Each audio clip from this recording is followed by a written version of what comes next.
Internal rate of return or IRR is a powerful tool for investors. In this video, we'll go through 4 main points.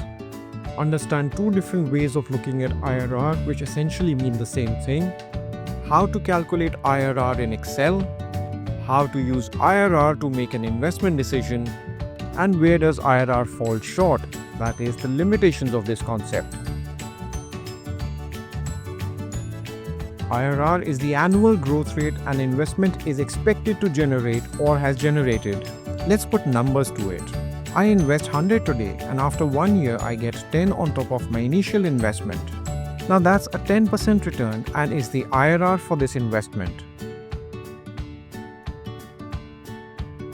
Let's introduce time value of money concept here to understand another way of looking at IRR. 100 invested today at 10% rate of return will be 110 1 year from now. If we have to find the present value of this 110 back to today, it can be calculated as 110 divided by 1 plus 10%. So this 10% equated 110 cash inflow 1 year from now to 100 of cash outflow today. This rate of return that makes the present value of cash outflows equal to the present value of cash inflows is termed as IRR. Put a negative sign to outflows and positive sign to inflows, the total will be 0 as the two values are equal. Here comes a bonus third definition for everyone. IRR is also the rate of return that makes the net present value of cash flows equal to 0. First, we enter the outflow that happens today, that is T0. Let's say that is 1000. Since it is an outflow, we have a negative sign. Next, we enter the inflow at the end of each of the next 3 years. And that is 300, 500, and 400. We keep the sign positive as it is an inflow. Now to calculate IRR, just press equal to sign in any cell, type IRR, open brackets, select all cash flows, close brackets and enter.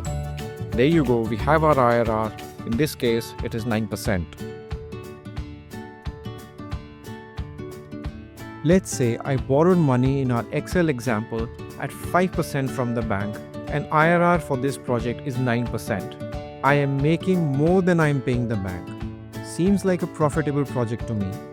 However, if I am paying the bank 12% and earning 9%, doesn't seem like a very smart investment decision. The idea is to always compare IRR with cost of capital and then take a call whether the project is worth investing or not.